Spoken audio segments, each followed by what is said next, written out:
บមានអារម្មណ៍ថាក្រុមការងារត្រូវការសម្រេចចិត្តពីអ្នកគ្រប់រឿងមែនអត់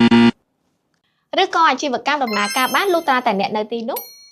បើចម្លើយពិតមែននោះដល់ពេលដែលអ្នកត្រូវអភិវឌ្ឍជំនាញភាពជាអ្នកដឹកនាំហើយខ្ញុំសូមណែនាំកម្មវិធី Leader You ដែលជាកម្មវិធីអនឡាញដែលបណ្តុះបណ្តាលជំនាញដឹកនាំកម្រិតអន្តរជាតិ Leader You មិនមែនគ្រាន់តែបង្រៀនអ្នកពីការដឹកនាំប៉ុណ្ណោះទេប៉ុន្តែវានឹងជួយអ្នកអភិវឌ្ឍផ្នត់គំនិតនិងជំនាញអ្នកគ្រប់គ្រងរបស់អ្នកបានដែរដែលអាចឲ្យអ្នកទី1ដឹកនាំក្រុមការងារប្រកបដោយទំនុកចិត្តទី2ការសម្រេចចិត្តកាន់តែច្បាស់លាស់ទី3ចាត់ចែងការងារឲ្យមានប្រសិទ្ធភាពទី4កសាងក្រុមការងារឲ្យកាន់តែរឹងមាំ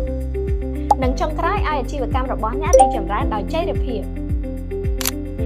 បើអ្នកចង់ក្លាយជាអ្នកដឹកនាំដែលអាចដឹកនាំក្រុមឲ្យរីកចម្រើនបានមិនមែនគ្រាន់តែធ្វើការម្នាក់ឯងគ្រប់មុខនោះទេតាក់ទងមក Franklin Covey Education Cambodia ថ្ងៃនេះដើម្បីស្វែងយល់ពី Leader You បន្ថែម